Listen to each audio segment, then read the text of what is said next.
ओम शांति। 7/3/2023। बाबा कहते मीठे बच्चे,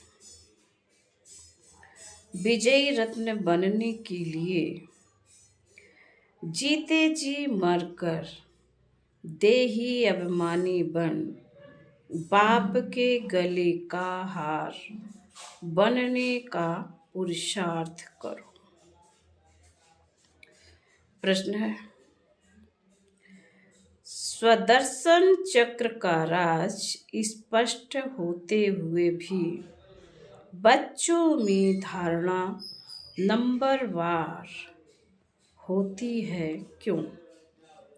बाबा का उत्तर है, क्योंकि यह ड्रामा बहुत कायदे अनुसार बना हुआ है। ब्राह्मण ही 84 जन्मों को समझकर याद कर सकते हैं, लेकिन माया ब्राह्मणों को ही याद में विघ्न डालती है। घड़ी घड़ी योग तोड़ देती है। अगर एक समान धारणा हो जाए,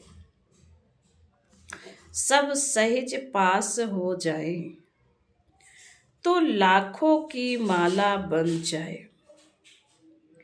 इसलिए राजधानी स्थापन होने के कारण नंबरवार धारणा होती है। गीत है, मरना तेरी गली में, जीना तेरी गली में। ओम शांति। बच्चों ने गीत सुना, यह है मरजीवा पने का जन्म। मनुष्य जब शरीर छोड़ते हैं तो दुनिया मिट जाती है, आत्मा अलग हो जाती है, तो ना मामा ना चाचा कुछ भी नहीं रहते। कहा जाता है यह मर गया, अर्थात आत्मा जाकर परमात्मा से मिली। वास्तव में कोई जाते नहीं हैं, परंतु मनुष्य समझते हैं आत्मा वापस गई या ज्योति ज्योत में समाई। अब बाप बैठ समझाते हैं, यह तो बच्चे जानते हैं आत्मा को पुनर्जन्म लेना ही होता है। पुनर्जन्म को ही जन्म मरण कहा जाता है। पिछाड़ी में जो आत्माएं आती हैं, हो सकता है एक जन्म लेना पड़े, बस वह छोड़ फिर वापस चली जाएगी। पुनर्जन्म लेने का भी बड़ा भारी हिसाब किताब है। करोड़ों मनुष्य हैं, एक एक का विस्तार तो नहीं बता सकेंगे। अब तुम बच्चे कहते हो, हे बाबा, हमारी देह के जो भी संबंध हैं वे सब त्याग, अब हम तुम्हारे गले का हार बनने आए हैं, अर्थात जीते जी आपका होने आए हैं। पुरुषार्थ तो शरीर के साथ करना पड़ेगा। अकेली आत्मा तो पुरुषार्थ कर न सके। बाप बैठ समझाते हैं, जब रुद्र यज्ञ रचते हैं तो वहाँ शिव बाबा का चित्र बड़ा मिट्टी का बनाते हैं और अनेक सालिग्राम के चित्र मिट्टी के बनाते हैं। अब वह कौन से सालिग्राम हैं जो बनाकर और फिर उनकी पूजा करते हैं? शिव बाबा को तो समझेंगे कि यह परम पिता परमात्मा है। शिव को मुख्य रखते हैं। आत्माएं तो ढेर हैं, तो वे भी सालिग्राम बहुत बनाते हैं। 10,000 अथवा 1,00,000 भी सालिग्राम बनाते हैं। रोज बनाया और तोड़ा, फिर बनाया, बड़ी मेहनत लगती है। अब वह ना पुजारी ना यज्ञ रचवाने वाले ही जानते हैं कि यह कौन है। ना पुजारी जानते ना यज्ञ रचवाने वाले जानते कि यह है कौन। क्या इतनी सब आत्माएं अपनी क्या इतनी सब आत्माएं पूजनीय लायक हैं?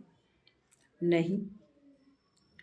अच्छा समझो, भारतवासियों के 33 करोड़ सालिग्राम बनाए, वह भी हो नहीं सकता, क्योंकि सभी तो बाप को मदद देती नहीं। यह बड़ी गुहा बातें हैं समझने की। 4-5 लाख रुपया खर्च करते हैं रुद्र यज्ञ रचने में। अच्छा, अब शिव तो परम पिता परमात्मा ठीक है, बाकी सालिग्राम इतने सब कौन से बच्चे हैं जो पूजे जाते हैं? इस समय तुम बच्चे ही बाप को जानते हो और मददगार बनते हो। प्रजा भी तो मदद करती है ना। शिव बाबा को जो याद करते हैं वह स्वर्ग में तो आ जाएं। भल ज्ञान किसी को ना भी दें तो भी स्वर्ग में आ जाएंगे। वह तो कितने ढेर होंगे, परंतु मुख्य 108। मम्मा भी देखो कितनी जबरदस्त रतन है, कितनी पूजी जाती है। अब तुम बच्चों को देही अभिमानी जरूर बनना है। जन्म मरण जन्म जन्मांतर तुम देह अभिमानी रहे हो। कोई भी मनुष्य ऐसे नहीं कहेगा कि मैं आत्मा परम पिता परमात्मा की संतान है, तो उनकी पूरी बायोग्राफी मालूम होनी चाहिए। पारलौकिक बाप की बायोग्राफी बड़ी जबरदस्त है। तो बच्चे कहते हैं अब जीते जी मरकर बाबा हम आपके गले का हार जरूर बनेंगे। आत्माओं की बड़ी बड़ी माला है, वैसे ही फिर मनुष्य सृष्टि की बड़ी ते बड़ी माला है। प्रजापिता ब्रह्मा है मुख्य। इनको आदम आदिदेव महावीर भी कहते हैं।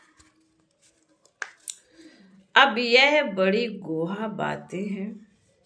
तुम समझते हो हम सब आत्माएं एक निराकार बाप की संतान है और यह मनुष्य सृष्टि का सारा सिलसिला, जिसको जिनालॉजिकल ट्री कहा जाता है, जैसे सरनेम होता है ना अग्रवाल, फिर उनके बच्चे पौत्रे अग्रवाल ही होंगे। सिलसिला बनाते हैं ना, एक से फिर बढ़ते बढ़ते बड़ा झाड़ हो जाता है। जो भी आत्माएं हैं वह शिव बाबा के गले का हार है। वह तो अविनाशी हैं। परम पिता ब्रह्मा भी तो है। नई दुनिया कैसे रची जाती है? क्या प्रलय हो जाती है? नहीं, दुनिया तो कायम है। सिर्फ जब पुरानी होती है तो बाप आकर उनको नया बनाते हैं। अभी तुम समझते हो हम नए थे, हमारी आत्मा पवित्र नहीं थी, प्योर सोना थी। उनसे फिर हम आत्माओं को जेवर यानी शरीर भी सोना मिला। उसको काया कल्प तरु कहते हैं। यहाँ तो मनुष्यों की एवरेज आयु 40-45 वर्ष रहती है। कोई कोई की करके 100 वर्ष होती है। वहाँ तो तुम्हारी आयु एवरेज बाबा ने कहा, वहाँ तो तुम्हारी आयु एवरेज 125 वर्ष कम होती नहीं, 125 वर्ष से कम होती नहीं। तुम्हारी आयु कल्प वृक्ष समान बनाते हैं, कभी अकाले मृत्यु नहीं होंगी। तुम आत्माएं शिव बाबा के बच्चे हो। ब्रह्मा द्वारा जरूर ब्राह्मण पैदा होंगे, उनसे फिर प्रजा रची जाती है। पहले पहले तुम ब्राह्मण बनते हो। ब्रह्मा मुख वंशावली। शिव बाबा तो एक है, फिर माता कहाँ। यह बड़ा गुहा राज है। मैं इन द्वारा आकर तुम बच्चों को एडॉप्ट करता, तो तुम पुरानी दुनिया से जीते जी मरते हो। वह जो एडॉप्ट करते हैं वह धन देने के लिए करते हैं। बाप एडॉप्ट करते हैं स्वर्ग का वर्षा देने के लिए, लायक बनाते हैं, साथ में ले जाएंगे। इसलिए इस पुरानी दुनिया से जीते जी मरना है। गृहस्थ व्यवहार में रहते पवित्र वन बाप का बनना है। हम वहाँ के रहने वाले हैं। फिर सतयुग में सुख का पार्ट बचा। यह बातें बाप समझाते हैं, शास्त्रों में तो है नहीं। अब बाप बैठ तुम आत्माओं को पवित्र बनाते हैं, आत्मा की मैल निकालते हैं। तुमको ज्ञान का तीसरा नेत्र मिलता है। उन्होंने फिर तीसरी की कथा बैठ बनाई है। वास्तव में बात यहाँ की है। तुमको ब्रह्मांड से लेकर सारे सृष्टि के आदि मध्य अंत का समाचार मिल जाता है। बाप एक ही बार आकर समझाते हैं। सन्यासी तो पुनर्जन्म लेते रहते हैं। यह तो आया और बच्चों को पढ़ाया, बस यह तो नई बात हो जाती है। शास्त्रों में यह बात है नहीं। यह बहुत बड़े ते बड़ी कॉलेज है। कायदा है, 1 हफ्ता तो अच्छी रीति समझना पड़े, भट्ठी में बैठना पड़े। गीता का पाठ अथवा भागवत का पाठ भी 1 हफ्ता रखते हैं ना, तो 7 रोज भट्ठी में बैठना पड़े। विकारी तो सभी हैं, भले सन्यासी घर बार छोड़ निर्विकारी बनते हैं। फिर भी जन्म विकार से लेकर फिर निर्विकारी बनने लिए संन्यास करते हैं। कई पुनर्जन्म को भी मानते हैं, क्योंकि मिसाल देखते हैं। कोई बहुत वेद शास्त्र पढ़ते पढ़ते शरीर छोड़ते हैं, तो उन संस्कारों अनुसार फिर जन्म लेते हैं।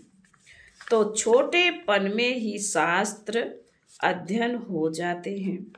जन्म ले अपने को अपवित्र समझ फिर पवित्र बनने के लिए संन्यास करते हैं। तुम तो एक ही बार पवित्र बन देवता बनते हो। तुमको फिर संन्यास नहीं करना पड़ेगा। तो उनका संन्यास अधूरा हुआ ना। यह बातें खुद भी समझा नहीं सकते, बाबा बैठ समझाते हैं। वह उत्तम ते उत्तम बाप जिनके तुम बच्चे बने हो। यह स्कूल भी है, रोजाना नई नई बातें निकलती हैं। कहते हैं आज गुहा ते गुहा सुनाता हूँ, नहीं सुनेंगे तो धारणा कैसे होगी। अब बाप बैठ समझाते हैं, तुम मेरे बने हो तो शरीर का भान छोड़ो। मैं गाइड बन आया हूँ वापस ले जाने। तुम हो पांडव संप्रदाय, वह जिस्मानी पंडे हैं, तुम रूहानी पंडे हो। वह जिस्मानी यात्रा पर ले जाते हैं, तुम्हारी है रूहानी यात्रा। उन्होंने तो पांडवों को हथियार दे युद्ध के मैदान में दिखाया है। अभी तुम बच्चों में भी ताकत चाहिए। बहुत होते जाएंगे तो फिर ताकत भी बढ़ती जाएगी।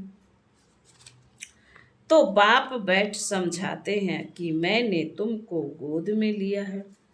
इससे ब्रह्मा द्वारा, इसलिए इनको माता पिता कहा जाता है। यह तो सब कहते हैं तुम मात पिता हम बालक तेरे।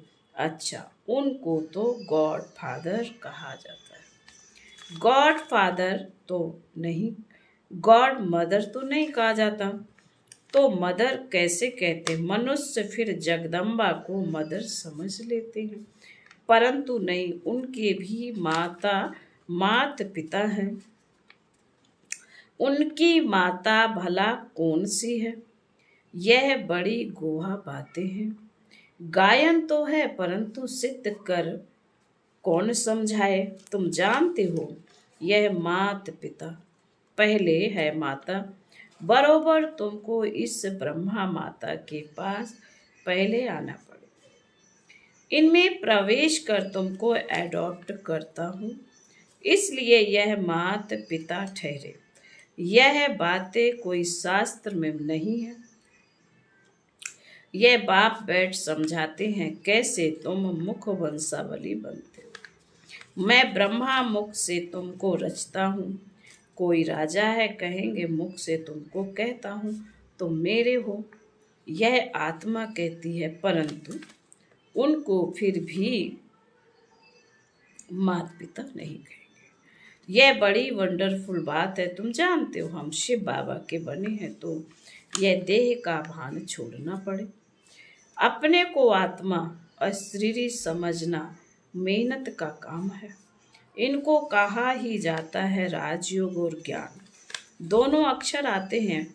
मनुष्य जब मरते हैं तो उनको कहते हैं राम राम कहो, या गुरु लोग अपना नाम दे देते हैं। गुरु मर जाता तो फिर उनके बच्चे को गुरु कर देते हैं। यहाँ तो बाप जाएंगे तो सभी को जाना है। यह मृत्यु लोक का अंतिम जन्म है।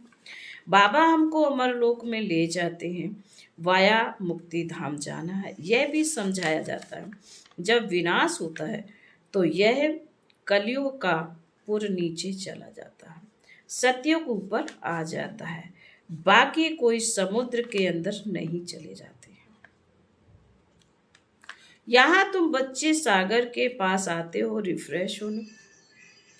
यहाँ तुम सम्मुख ज्ञान डांस देखते हो। दिखाते हैं गोप गोपियों ने कृष्ण को डांस कराई। यह बात इस समय की है। चात्रक बच्चों के सामने बाप की मुरली चलती है। बच्चों को भी सीखना पड़े, फिर जो जितना सीखे समझाना है। बेहद के बाप से स्वर्ग का वर्षा ले लो। हे बच्चे, बाबा बच्चे कहते हे भगवान, हे भगवान कहते हो। बाबा ने कहा समझाना है, बेहद के बाप से स्वर्ग का वर्षा ले लो।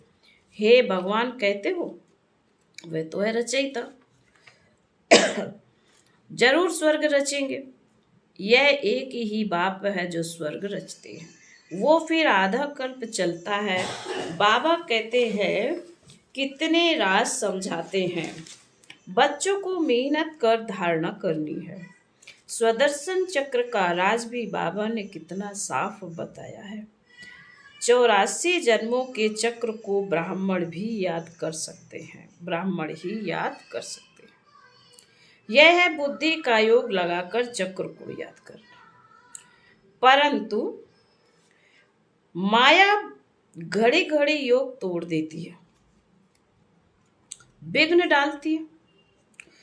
सहज सहज हो तो फिर सब पास कर लेंगे, लाखों की माला बन जाए। ये तो ड्रामा ही कायदे अनुसार है। मुख्य है आर्ट, उनमें फर्क नहीं पड़ सकता।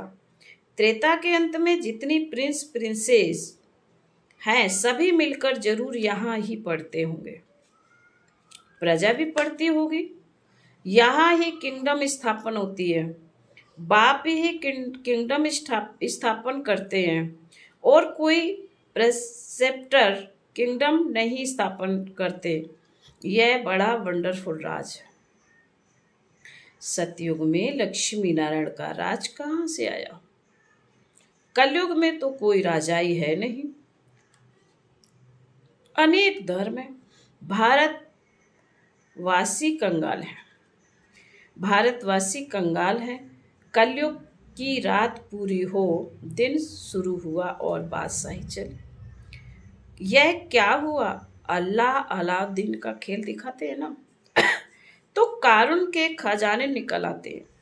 तुम सेकंड में दिव्य दृष्टि से वैकुंठ देख आते हो। बाबा कहते फिर अच्छा। माता पिता, बाप दादा, बच्चे, सारी फैमिली इकट्ठी बैठी है। मीठे मीठे सिकिल दे बच्चों प्रति माता पिता बाप दादा का याद प्यार और गुड मॉर्निंग। रूहानी बाप की रूहानी बच्चों को नमस्ते। हम रूहानी बच्चों की रूहानी माता पिता बाप दादा को याद प्यार, गुड मॉर्निंग और नमस्ते। ओम शांति। धारणा के लिए मुख्य बाबा ने पहले पॉइंट में कहा है, बाप समान सभी को रिफ्रेश करने की सेवा करनी है। चात्रक वन ज्ञान डांस करनी और करानी है। नंबर 2, इस शरीर का भान छोड़ पुरानी दुनिया से जीते जी मरना है। अशरीरी रहने का अभ्यास करना है। स्वयं को स्वर्ग के वर्षे का लायक भी बनाना है। वरदान है, होली के अर्थ स्वरूप में स्थित हो। होली के अर्थ स्वरूप में स्थित हो। सच्ची होली मनाने वाले हाईएस्ट होलीएस्ट भाव। होली अर्थात जो कुछ हुआ वह हो गया, हो लिया। जो सीन हुई होली अर्थात बीत गई। बीती को बीती करने के लिए सदा ड्रामा की ढाल को यूज करो। होली का रंग पक्का तभी लगता है जब हर वक्त याद रहता है कि होली जो बीत गया, जो बीता हो गया। वह कभी ड्रामा की कोई भी सीन देखते क्यों, क्या, कैसे, इन प्रश्नों में उलझते नहीं। सदा ज्ञान मंथन कर अपनी होलीएस्ट और हाईएस्ट स्टेज बना लेती हैं। स्लोगन है, सबसे बड़े सावधान वह हैं जिनके पास पवित्रता का सर्वश्रेष्ठ खजाना है। ओम शांति।